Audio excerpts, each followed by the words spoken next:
Hello and good morning, everyone, and welcome to this morning's webinar on a very significant High Court decision, which is going to be extremely important for participants in the Irish energy industry. Mason Hayes & Curran is delighted to host the webinar in conjunction with the newly branded Wind Energy Ireland. And we welcome all of our guests and the WEI members to the panel discussion this morning. So by way of some housekeeping on the format, we will shortly start with a sort of a panel discussion with colleagues of mine from MHC. But we're going to leave a good deal of time at the end of this panel to for questions and have an active Q&A process with the audience members. As we know, some people have already looked into this topic and are aware of the significance and have particular concerns. So please use the Q&A function at the bottom of the screen to raise your questions during the discussion, and we'll handle those as quickly and as efficiently as we can at the end of the talk. So my name's Owen Cassidy. I'm the energy sector lead in Mason Hayes & Curran. I'm delighted to be joined this morning by Lisa Joyce and Neil Michel from MHC's Public Regulatory and Investigations Department, both of whom have significant experience advising public authorities, semi-states and utilities on public law matters, including particular information access requests from the public. I'm also joined by my colleague Owen Brady from the Construction Infrastructure and Utilities Department. And Owen specialises in planning and environmental law and has also got significant experience dealing with access to environmental information requests from the public, both in practice in Mason Hayes & Curran and in his former role as an in-house counsel in EirGrid. So the decision that we're looking at this morning is a decision of the High Court from the 25th of January, so very recent, and it's the right to know versus the Commissioner for Environmental Information and Raheen Power. So this decision relates to a challenge by right to know against a decision of the Commission as to whether or not Raheen Power DAC was a public authority within the meaning of the Access to Information on the Environment Regulations. So really, that's the best place to start. So as a starter for 10, Lisa, perhaps you could just give me a short synopsis and give the our audience members a short synopsis of what the AIE regulations are and maybe what the statutory definition of a public authority is. Yeah, sure. Thank you very much, Owen, and welcome everybody. So the beginning is a good place to start. AIE, I'll be referring to throughout this morning's session, stands for Access to Information on the Environment, or also Access to Environmental Information. And there has actually been a right of access to environmental information within the EU and in Ireland since the early 90s. It actually predates Freedom of Information. For any of you who are familiar with FOI, it is the more well-known cousin of AIE and a very similar information access regime. So the current EU AIE directive is in place since 2003, and it was adopted to give effect to the Aarhus Convention from 1998. It's implemented in Ireland by the AIE Regulations 2007 to 2018. So the Aarhus Convention basically lays down a set of rules to promote the involvement of citizens in environmental matters. And the starting point of the convention, and thus also the AIE directive and the Irish regulations, is that people have a right to live in a clean environment, and access to environmental information is one way to vindicate that basic right. And in line with that aim then, the AIE regime provides that, subject to some exemptions, environmental information that is held by or for a public authority is available on request without having to have any interest in the information. So that means that there's three key limitations to the right of access. The first is that it only applies to public authorities. The second is that it only applies to environmental information that is held by or for those public authorities. And then thirdly, even if you are caught within the scope of the AIE legislation, there are a number of exemptions that can apply to protect or withhold environmental information. So as Owen mentioned, the first of these limitations, the definition of public authorities, is key here to understanding the significance of the court's recent decision. So I'm just going to outline what that is. So as I've said already, the right of access only applies to environmental information that is held by or for public authorities. And that term is defined in the legislation as subject to some exclusions, which unfortunately aren't relevant for the purposes of this morning, as meaning A, government or other public administration, including public advisory bodies at national, regional or local level. B, any natural or legal person, and this is the key point, performing public administrative functions under national law, including specific duties, activities, or services in relation to the environment. And then there's a third limb, C, any natural or legal person, and again, this is the key point, having public responsibilities or functions or providing public services relating to the environment under the control of an AIE public authority.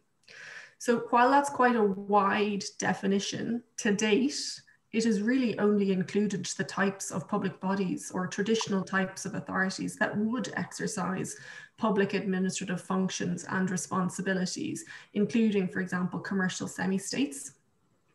However, the court's recent decision, and the reason why we're all here this morning, is that that has been expanded significantly by the court's judgment.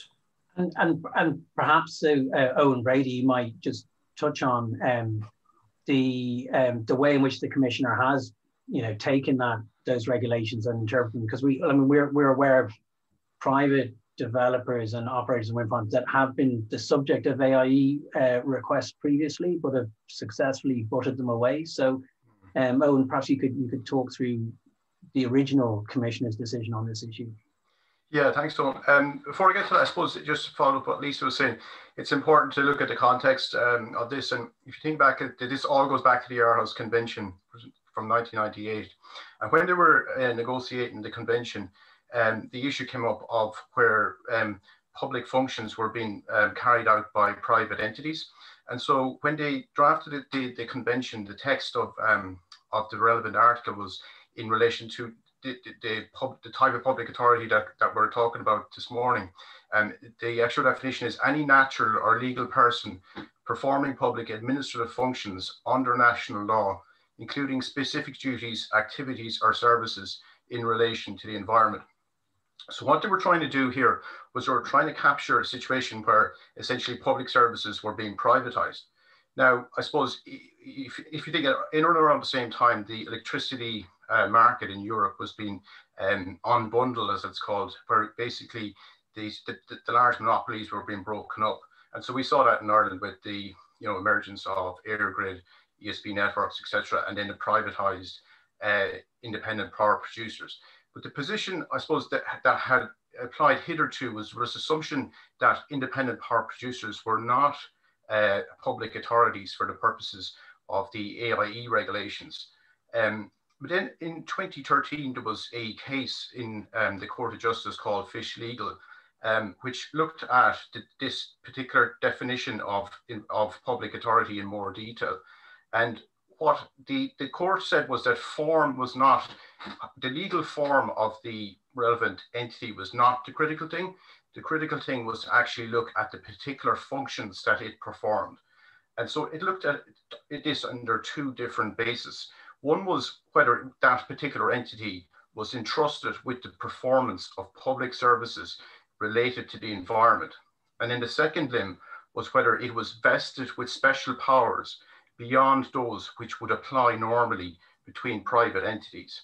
So in that case, in Fish Legal, what they were dealing with was water services authorities, which had been privatized essentially, but that were basically operating as monopolies. So there wasn't actually too many of them there. And ultimately, the upper tribunal in the UK found that those water services entities were actually public authorities for the purposes of the AIE directive. So this opened up the possibility for more organizations or entities that were private entities to be basically defined as public authorities. Then when you look at Ireland, Right to Know is an NGO made up of journalists, which has been taking various different types of AIE requests to particular private bodies. And it made a request in 2017, in May 2017, to Raheen Power, which was a joint venture company established by ESB and Quilsha, for information in relation to noise emissions from a particular wind farm. And basically in July 2017, Raheen Power decided that it was not a public authority, and that was then appealed to the Office of the Environmental Information Commissioner. And in March 2018, the Commissioner decided that Raheen Power was not a public authority. Right to Know then appealed that in May 2018 to the High Court, and in October 2018, the High Court remitted the matter on consent back to the Commissioner, and then the Commissioner made his decision, his new decision in January 2019, which effectively confirmed the position, his previous position that Raheen Power was not a public authority. And the arguments of Right to Know that they made before the Commissioner was essentially that that Raheen Power was providing a public services, and it was providing an electricity generation service that was in the public interest, and was affecting the environment. And I suppose that particular factor is kind of, that's readily understandable. The second element was around this issue of special powers. And Right to Know argued that Raheen Power had was vested with special powers under Irish law, above and beyond those which would apply between other private parties. And specifically what they were dealing with here was sections 51 through to 53 of the Electricity Supply Act 1927, which are the powers of the ESB to basically lay electricity lines and electricity cables. And as our listeners will be aware, following the 1999 Electricity Regulation Act, those powers can be vested in independent power producers by the Commission for the Regulation of Utilities. And this, I suppose, came to more attention in recent years following the decision in Daly and Kilrowan wind farms about the laying of cables in the public roadway. The other special power that was articulated by Right to Know was what's called a special order power, which is under section 45 of the Electricity Supply Act 1927. And again, independent power, I should say the special order is a form of CPO that it applies to the ESB, which the independent power producers can step into if such a power is granted to it by the CRU. So the argument was by Right to Know before the Commissioner was that these special powers were actually vested in the IPPs, and the Commissioner disagreed and said that no, that the powers were not vested in the IPP, and they were only they can only be vested with the consent of the CRU. So that was the key kind of break in the chain. And that was the position as had been understood up until just the decision in the last few weeks by the court, which I think Neil is going to pick up on. Yeah, so I mean, the irony of this is obviously a lot of people on this call will know how easy it is to exercise the special powers under section 51 to 53 of the Electricity Act. Owen Brady, it's a slam dunk, obviously, but I say that in jest. But so what we have is the Commissioner being consistent with earlier decisions, and Neil, could you just talk through, okay, that Commissioner's decision, the appeal process to the High Court, how did it end up in the High Court? Number one, and just and look at the court's rationale in overturning that decision of the commissioner. Absolutely, thanks, Owen. And good morning, everybody. Article 12 of the AIE regulations provides for an appeal to the commissioner. There's an appeal from the commissioner's decision to the High Court on a point of law. In other words, when the Commissioner for Environmental Information makes a decision, such as the one that Owen Brady has just referred to, you have a right to appeal that to the High Court on a point of law. So in other words, you're asking the High Court judge, as the right to know appellant in this case, to find a legal error in the Commissioner's decision, not to remake the decision, but just to find if it was an error in law. In that regard, what you're basically saying is that the Commissioner misinterpreted and misapplied the law to the relevant facts. In this case, the key point, as has already been pointed out, is the Commissioner's finding that the Raheenla Power DAC was a public authority because it performed public administrative functions in relation to the environment, regardless of the fact that it was a private commercial entity. Form isn't important, it's substance that's important, it's function that's important. Really what the High Court judge found here was that the Commissioner had focused in on these special powers. And as we know from what Owen Brady has just said, the Court of Justice of the European Union said, that's what you're looking for here. If you have a private entity, that doesn't mean it's not a public authority if it has special powers, okay? So the Commissioner zeroed in the special powers and said, well, it doesn't have them, or it doesn't have them directly. It's got to go through the CRU, and therefore it doesn't have special powers. And therefore I don't really have to go into whether it performs functions in relation to the environment. Whereas the High Court judge said that's the wrong way of approaching it. You need to approach it more holistically. You look at what Raheenla Power DAC does. It performs services in the public interest relating to the environment. And does it have special powers in that regard? And the judge said it doesn't matter whether those special powers are accessible indirectly by the company, as long as it can get access to them in principle, such as a special order under Section 45 of the 1927 Act. And if it can, in theory, well then it has access to a power that wouldn't ordinarily be available to anybody else operating in the private commercial sphere.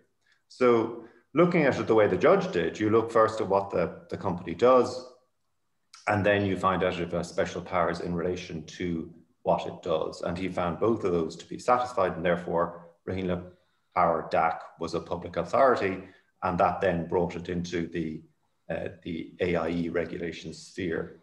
And we had all been somewhat surprised by this, because it's quite a sort of a radical opening of the floodgates. And you know, if you look at the definition of public authority under this limb, it wouldn't immediately occur to you that you as a private commercial entity were performing administrative functions, public administrative functions. That sounds like a state agency or somebody who does something for a state agency or is vested with some powers to do something as a state agency, even though it's a private company.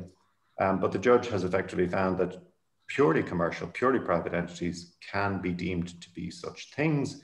And maybe just to comprehend why he said this, he said you've got to look at all of the kinds of services that are available or have to be provided within the state, such as in relation to water or electricity or canals or roadways or telecommunications. And he says those can be provided by the state, traditionally they were, or indeed by private entities. And if those services are provided by private entities in the public interest, and in particular sometimes with you know, state subvention, and if you're given special powers such as access to CBOs or other orders or the things you can do with regulatory permission, and if you're licensed to do so or contracted to do so or authorized to do so on certain conditions, well then you're a public authority for the purposes of the AIE regulations. So a major sea change in the position where you now have, you know, private enterprises being subject to the same level of scrutiny and transparency as public bodies. And just in terms of the status of the decision, it could potentially be appealed. It's not right now, but as of now, we're not aware of any appeal having been. I don't personally have any intelligence as to whether it's being appealed or whether an appeal is being considered. I understand from a discussion with Owen Brady this morning that the order may not be perfected yet. So here there's a time limit within which you have to appeal if you're going to appeal. But if the order hasn't been perfected yet, well, the clock may not be running in that regard. But the point being that currently, if this is not appealed, this will be the law, and our listeners are going to have to sort of pay attention and realize that, as of now, they may be public authorities, and figure out what that means for them. Yeah.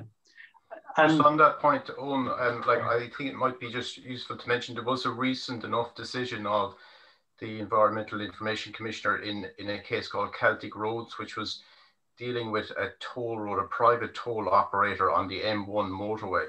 And in that case, the commissioner, that commissioner's decision was originally that was not a public authority, and that was appealed to the High Court.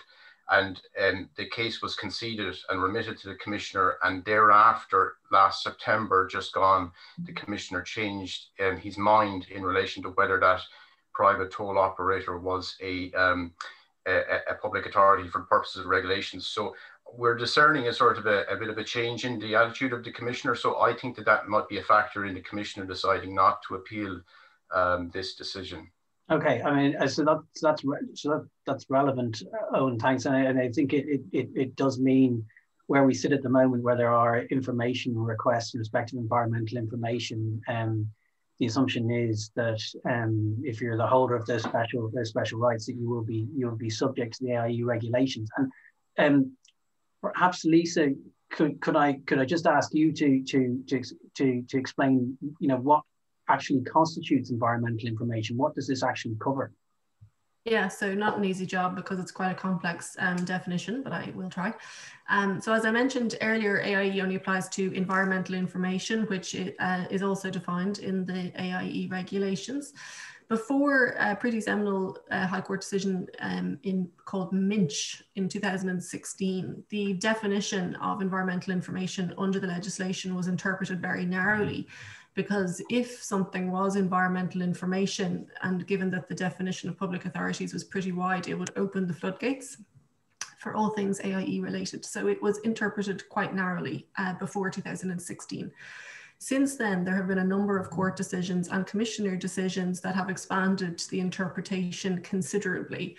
So the upshot is that the true meaning of what is environmental information is actually much, much wider than you might think. So the definition of environmental information covers 6 separate categories of information, and each is quite complex. So you'll be glad to hear I don't propose to read them out this morning. But there are kind of 3 main categories, which will give you a flavour of how wide the definition. It covers information on the state of the elements of the environment. So that would be water, soil, land, etc., the elements of the environment. It also covers information on factors affecting or likely to affect the elements of the environment. Those factors could be, for example, noise, as was relevant in this case, or emissions or other discharges or releases into the environment. And then the last kind of main category is that it covers information on measures and activities affecting or likely to affect those environmental elements or factors. And those measures could include, for example, policies, plans, or legislations, and so on. And then it's also important to note when you're looking at the definition that it covers any information in written, visual, oral, electronic, or other material form. So what does that mean in a nutshell? It's anything capable of holding the type of information, not just something in written form, for example. And then also, and I've mentioned this a couple of times, but it covers information held by or information held for a public authority. So that's information that's actually in the possession of the public authority, or information that's physically held by another entity on behalf of that authority. So you don't have to hold it, but you control it essentially. So the definition is complex. I thought for the purposes of this morning's session, it might be more helpful for everybody if I just talked through some examples of what has been found to be environmental information to date, because hopefully that'll give a better flavour of how wide the definition is. So the first example is from the Minch case that I mentioned already in 2016. So the High Court found in that case that a cost-benefit analysis report on 2 options for the National Broadband Plan was environmental information. And it's important to note that the report itself, a cost-benefit analysis, it didn't contain any environmental information itself. However, the court found that the NBP, the National Broadband Plan, in and of itself was a measure that was likely to affect environmental factors. And the cost benefit analysis report was integral to that project and was used within the framework of the NBP. And because of that, the report itself was found to be environmental information. So again, the document itself didn't have any environmental information, but because it was used within the framework of a plan or a measure that was going to affect the environment, it was found to be environmental information within the AIE framework. The second example then is in a commissioner decision called Fand, Cooney and Airgrid, and it's from 2017. And in that case, the commissioner found that diagrams showing the layout of 2 electricity substations was environmental information. So again, the overall project or construction of the substations was found to be a measure likely to affect environmental elements and factors such as the landscape and energy. And the diagrams were integral to that project. So they were caught within the definition of environmental information. Another example from 2019 is another commissioner decision, People over Wind and Cuilcha. And in that case, the commissioner found that a plan to build a wind farm is a measure that affects or is likely to affect environmental elements and factors, most notably the landscape. And on that basis, information on the Cullina wind farm plan, including a Cuilcha board decision relating to that project, was found to be environmental information. And that one is probably quite relevant to today's audience. And then lastly, and perhaps most recently, the Redmond decision from 2020. The Court of Appeal found that information relating to, and again, this is Cuilcha, not to focus on Cuilcha, but the Court of Appeal found that information relating to Cuilcha's sale of forest land to a private buyer was environmental information. So Cuilcha had no information on what the buyer was going to do with the land. There was no indication of a proposed development or deforestation of the land itself. The information on the sale was not intrinsically environmental, and the information itself, the fact that it was sold, was not going to affect or likely to affect the environment. However, the Court of Appeal found, and this was overturning a High Court and a Commissioner decision, the Court of Appeal found that the actual sale, simply the sale of Cuilcha land, was a measure capable of affecting the environment. And on that basis, the requested information was information on a measure that was would affect or likely to affect the environmental factors. So I hope that gives a flavour of how wide the definition is, and how even if the document itself doesn't contain environmental information, it can still be caught within the scope of the definition. Yeah, I mean, this is going to be sort of, you know, very troubling, I would think, for a lot of developers. But in terms of the type of information that may be subject to these type of requests, is it too simplistic for me to say, based on this decision, that, you know, the obligation under the AIE regulations will only kick in from the point in time which the relevant development entity, the relevant SPV, has obtained, say, a CRU authorization to construct or license to generate? Is that too simplistic to say?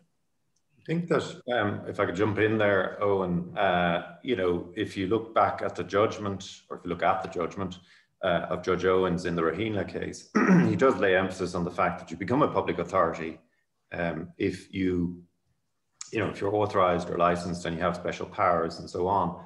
And that presupposes that the starting point is it crystallizes. Your character as a public authority crystallizes upon licensing, upon authorization, upon being vested with these special powers, direct or indirect, whether you actually exercise them or not. So I suppose there's an argument that before that, you're not a public authority, and after that, you are. But then there's a question of whether there's a kind of a reach back. You know, is there a temporal limitation of any kind? So once you are a public authority, is any information, whether produced or received before you became such or afterwards, accessible under the AIE regulations? And there's nothing express in the regulations that provides for that sort of a temporal limitation.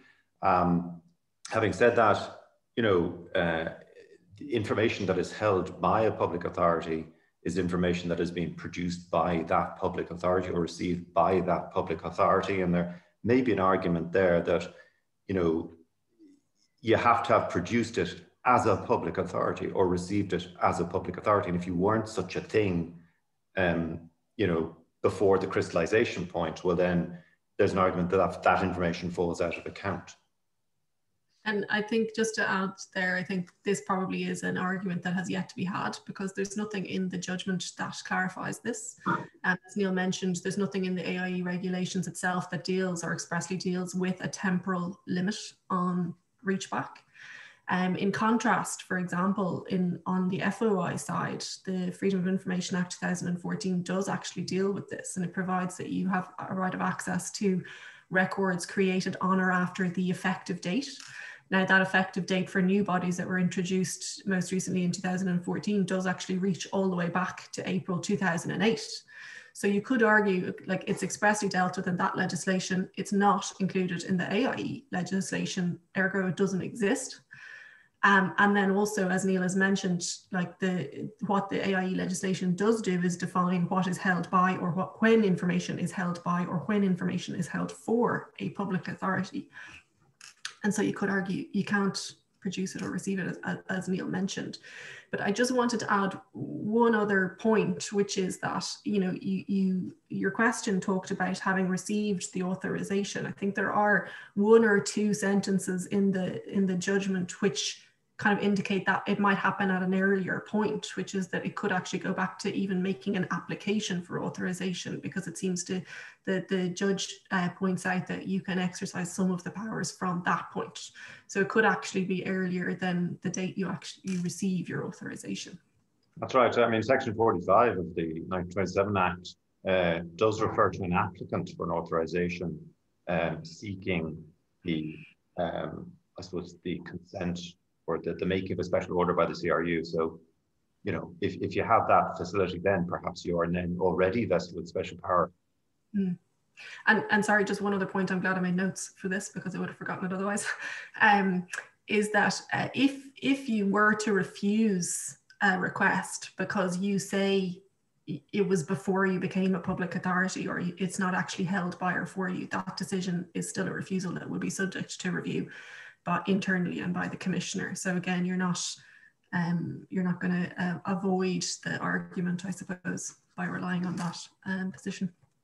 So we have a very broad definition of environmental information. We have the risk of a look back in respect of information that you may have had in respect of that project prior to, certainly prior to the granting of an authorization, potentially, you know, from the application for an authorization and even further back. So what should entities potentially in this position who have never dealt with these, you know, or never had to deal with these type of public access information requests before, what should they be thinking of? And Owen, I think maybe you're best placed to share a few thoughts on your experiences in that respect, working in AirGrid and then also advising clients separately.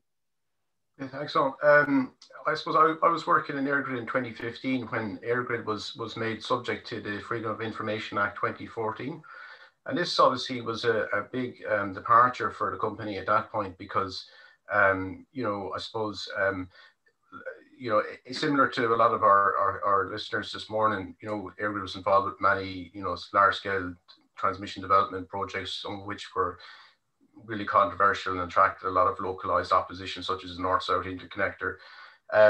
And we anticipated at the time getting like a lot of requests across the business and different aspects of the business.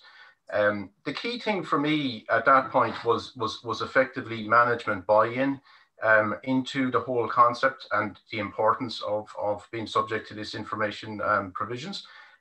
So there was at board level, it came down through the CEO that everybody across the organization had to get engaged with the information regime. There was training courses set up for every member of staff. So every member of staff across the organization, no matter what their function was, they were required to go on a training course that just gave a broad outline of the regulations and how it might impact on the business. And I suppose it was a key awareness that there is a huge reputational issue for an organization, particularly an organization that's engaging at a community level, as being subject to information requirements. And that was a key driver of how the organization really went about it. As I've said, there was a training courses. There was initial training courses when the regulations came in, but also then there was regular refresher training that took place. Because one thing, as probably a lot of our listeners would know, is that people are in a job and then you move on and then somebody new comes in, and so it's important to have that refresher training to maintain a sort of a core knowledge across the organization. The other key thing then was having proper systems. You're going nowhere until you have a proper system for dealing with AIE requests. And that's about ensuring that there's proper retrieval of information in the first instance, proper collation of that material, proper analysis of that material, the scheduling of the information, and dealing with the timelines. And as Lisa said, timelines are really critical in this. If you don't respond within the month, it's a deemed refusal, and then the person has the right of appeal to the commissioner. It's also very important when you're dealing with AIE to foster good relationships with the commissioner's office. You'll be dealing with them on a regular basis. It's important that they know that that you as a public authority are doing your best to deal with the various requests. And it's good to get that relationship right at the beginning. The other thing which we dealt with was, and it's actually quite a practical thing, is about active dissemination of information. There's actually a requirement under the AIE Directive, Article 7 of the directive, that public authorities should actively disseminate environmental information. And this actually works in your favor, because if there's categories of information that you're getting regular requests for, if you just put them up on your website, it can reduce the logistical problem that you have from receiving multiple requests. So maybe in the instance of wind farms, one of the requests would be around noise data. It may be an idea to regularly post up your noise data to the website, and it can cut down, as I say, on staff costs, etc. I suppose just the overall thing is just to make sure that when you're dealing with AIE, that you don't see it as a secondary function to the principal activities of the business, because once requests come in, they take up a lot of time. So it is better to be proactive and lead from the front on it. That's just my take on it. Neil or Lisa, do you have anything to add on that? We have a few questions coming in that we'll deal with afterwards in a moment. But just to emphasise that Owen mentioned the statutory deadline. Like, there are statutory deadlines, and they're quite tight. They always go quicker than you would think. In 14 years of acting in this area, they still evaporate quicker than I think. So you do need to engage as soon as requests are received. But also then, just to maybe kind of preempt a question that might come, what happens if you ignore? Can you just ignore AIE requests? And I mean, yes, but it's not going to get you anywhere, because the way that the way that the legislation operates is that if you miss a statutory deadline, it's a deemed refusal, and review rights and appeal rights automatically kick in if you miss a statutory deadline. So you could wind up before the commissioner without doing anything, essentially. And depending on if you don't engage at the various points and it were to end up before the court, because it's only an appeal on a point of law, you could actually miss your chance to ventilate your position and to protect information that you're actually highly concerned about. So I suppose we wouldn't recommend ignoring the application of this legislation. So Lisa, if you were to ignore the requests, you potentially lose the potential to rely on the exemptions within the regulations, and potentially because so each stage. So the first instance decision, internal review decision, and the commissioner, an appeal before the commissioner, are all de novo, which means a fresh go. So you can always reintroduce new things at that point. So if you got to the commissioner and you hadn't said anything, you would still have an opportunity to do it. But if you don't ventilate your position before the commissioner and it goes to the courts, then because it's only a point of appeal before the court, you could actually be shooting yourself in the foot. And there's actually a recent decision now, it's on FOI, it's on the FOI side, but a recent decision, or actually maybe it is AIE, M50 Recycling was the third party involved, and they didn't properly engage and ventilate their position, and they lost the chance to do it. So I think we have an article, I have an article up on our website about that case, but I suppose it just shows the perils of not engaging. It was a third party as opposed to the as opposed to the AIE public authority, but it demonstrates, I suppose, the risk. So one of the questions that's come through, which is relevant to this discussion, and we were, I suppose, just about to touch on it as well, is around the specific exemptions under the AIE regulations for the disclosure of information. You know, the ability to redact, you know, commercially sensitive information. But who would like just to pick that up? And I can do that, Owen. I was just going to chime in there because it segues in nicely from what we were saying. You know, this is coming down the tracks for public authorities as now expanded, okay? So we are public authorities, the audience are public authorities. They get a request in, they should engage with it for the reasons that Lisa and Owen mentioned. And part of the time that will be taken is going through, first of all, collating, you know, identifying, retrieving, then collating the information and then sifting through it to see whether it should be withheld or whether it should be released. And in that regard, as you say, and as the questioner said, are there any exemptions? And there are. So you've got to sift through it and see whether any of these, you know, whether the documents themselves or whether the records are wholly exempt or partially exempt, and to either redact or withhold. So what are the grounds? There are grounds, there are discretionary grounds, and there are mandatory grounds for refusal.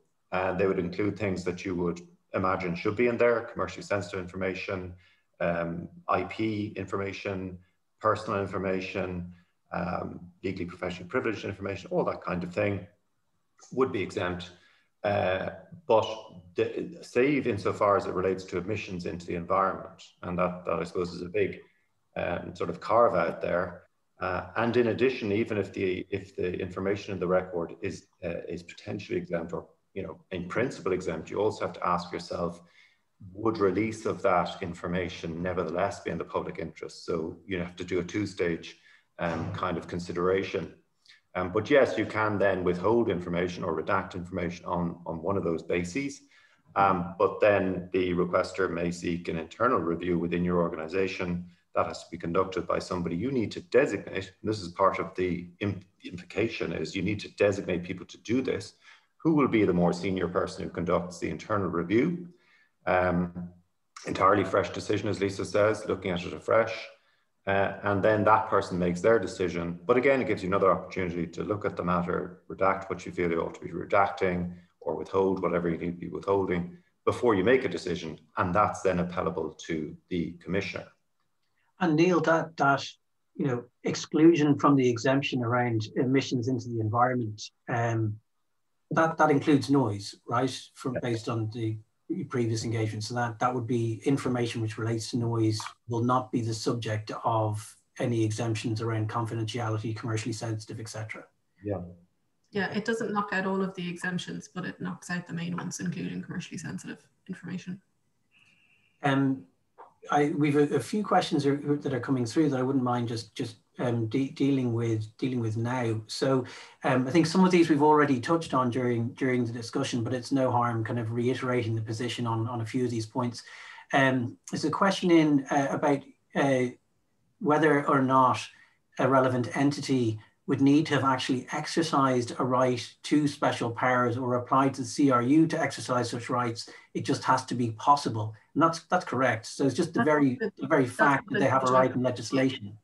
The judgment specifically says that you don't have to have exercised it, they just have to be available.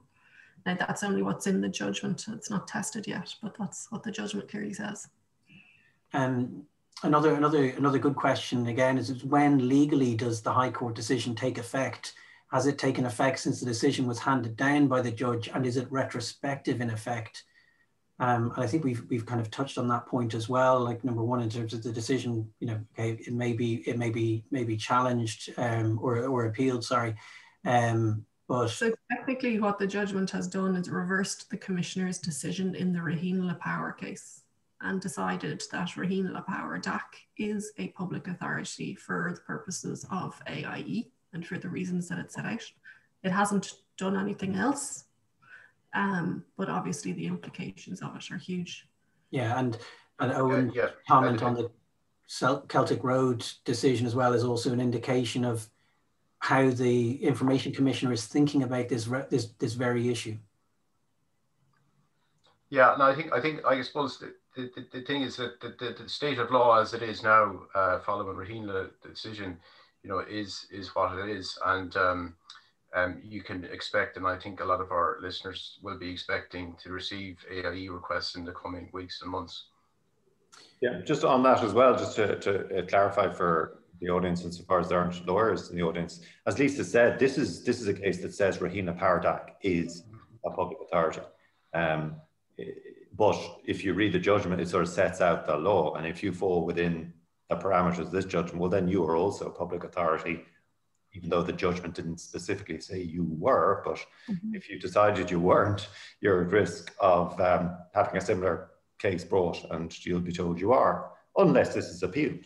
And I suppose the other thing to say to that is, just in relation to the listener's question, is that there's no temporal limit based on the date of the High Court decision in respect of what constitutes environmental information. So it will be, you know, this decision has clarified the nature of public authorities generally within the renewable energy sector. Well, just in terms of retrospectivity, I suppose that point you raised, Owen, as well, the question raised, the point here is that if you are a public authority, we've already discussed the reach back implication. So if you are, you are now. And you need to figure out, well, there are arguments back and forth as to when it crystallizes and what information is at play, but we've already covered that insofar as, you know, it could be on the point of application for an authorization, could be on the point of actual authorization and licensing or whatever it is that you have.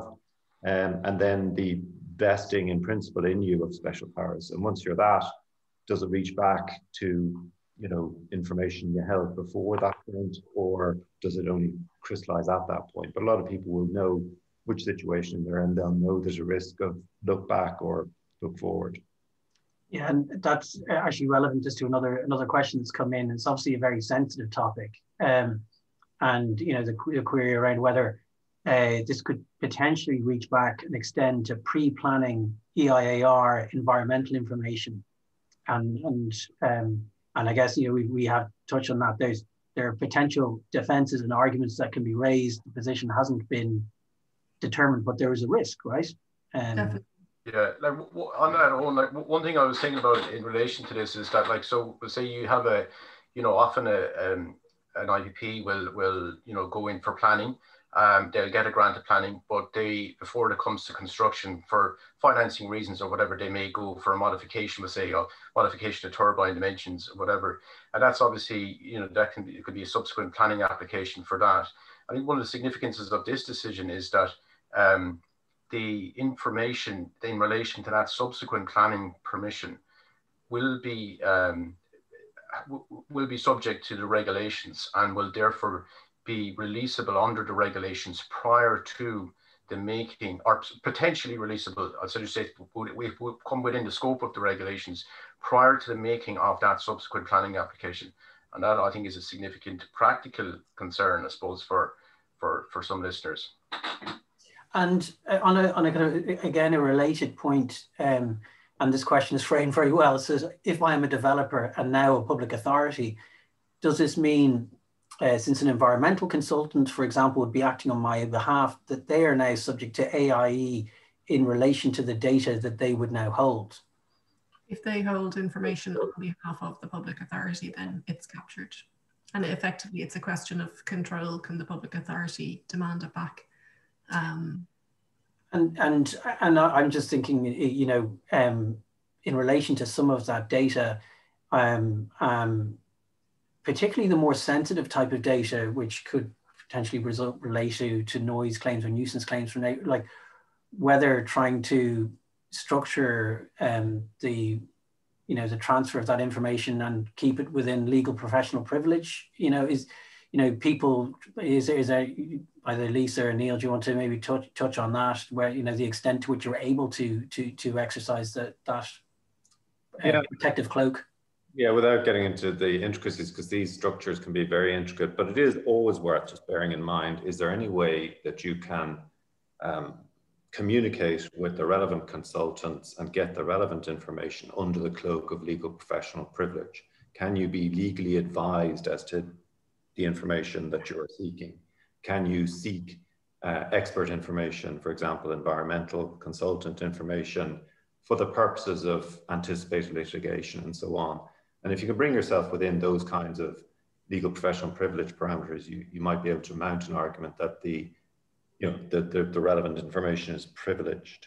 But it's always just something to bear in mind as a possibility for structuring the obtaining of information and their future-proofing it against release under the AIE regulations. Interesting question that's come through is the decision likely to level the playing field between semi-state bodies competing in the market with private sector companies? The public bodies historically had to be very mindful of AIE more so than private.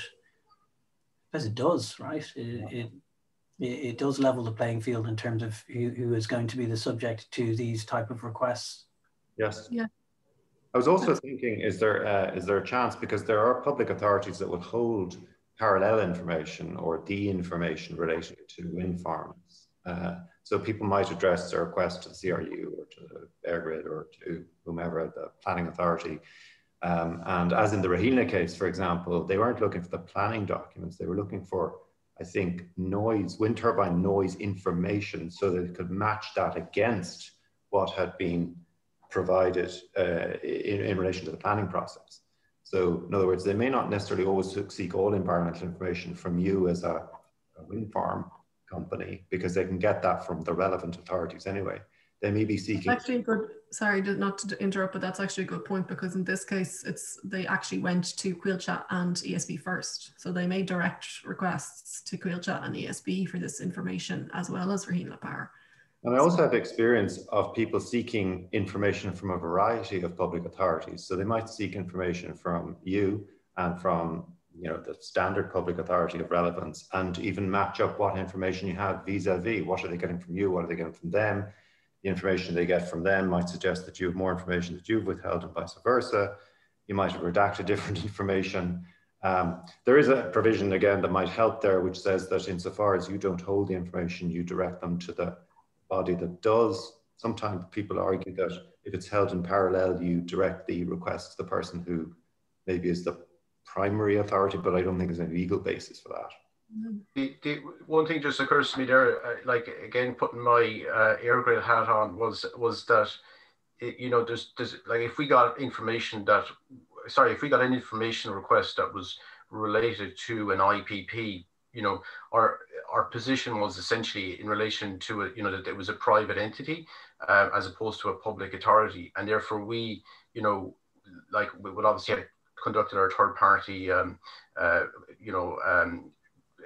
interaction and all of that.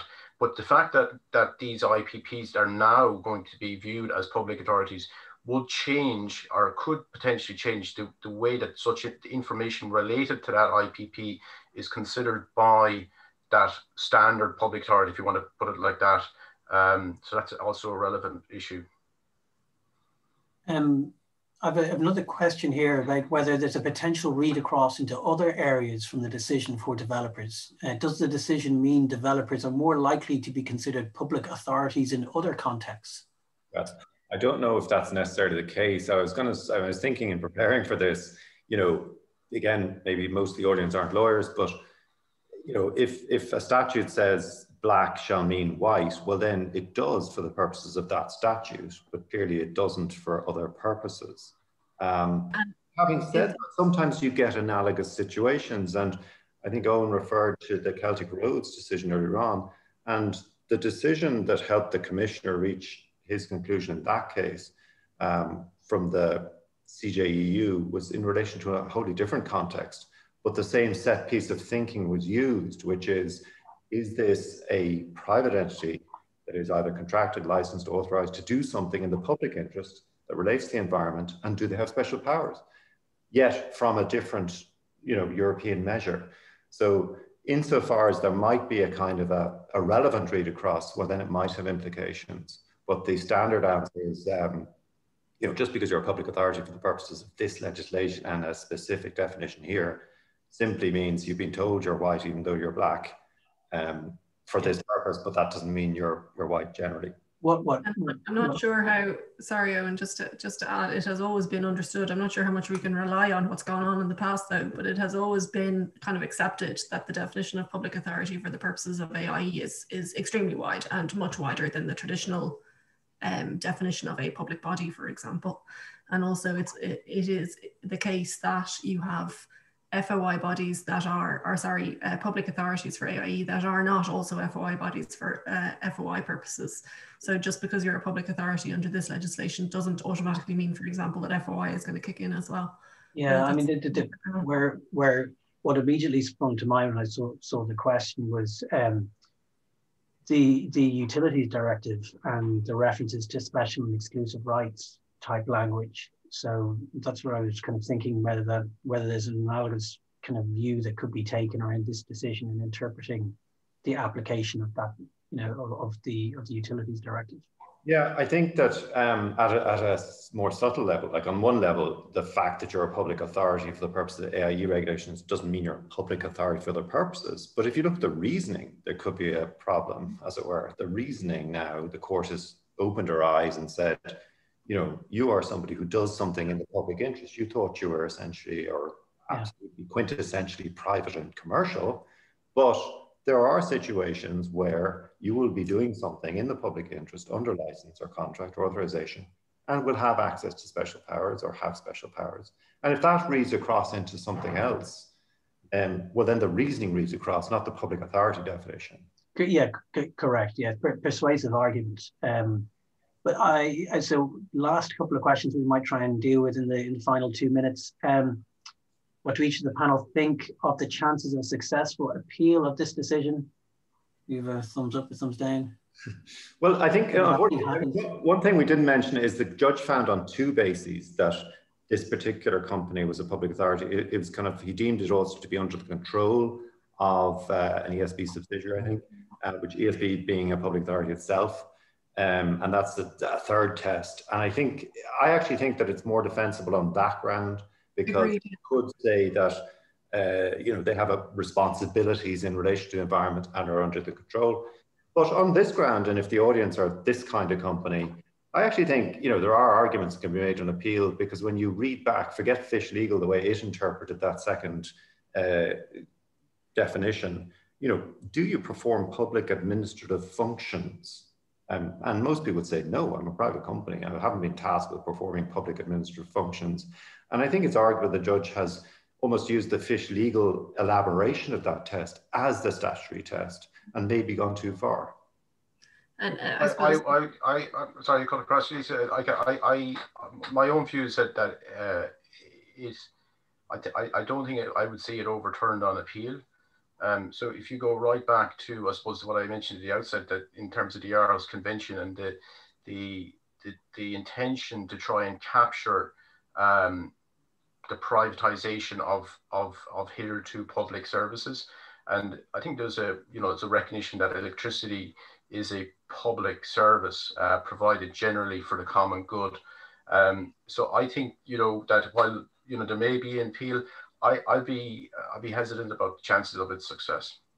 Yeah, I don't think it necessarily succeeds, but I think there is an argument on the second question. The final question, or it's just actually in relation to the legal privilege point, and someone who was a decision maker on numerous AIE requests within the government department and defended the department's decision on appeal to the Information Commission on a number of cases. Legal professional privilege wasn't restricted to correspondence between the department and legal advisors, but also information that fed into those discussions. Yeah, so there's actually a recent decision of the Commissioner on this point, which confirms that it can include, you know, interrelation. I forget what the exact phrase is now, but information that leads on from or links advices received and so on. The continuum, I think. That's it, the continuum of correspondence, yes. So there is actually a recent decision of the Commissioner, I can't recall if it's FOI or AIE, but it's the same person, which confirms that approach. And I think legal professional privilege is one of those areas that you need to be very careful about how it's structured to get those protections. Well, that brings us up to 12 o'clock. So I'd like to thank all of the audience for joining us for this morning's session. I'd like to thank each of the panelists, Lisa, Neil and Owen, for taking us through the decision. Hopefully it's been informative for the audience, and we look forward to hopefully seeing you soon physically at an event, but that could be a while away yet. Have a good afternoon and thank you again. Bye. Thanks. Thank you.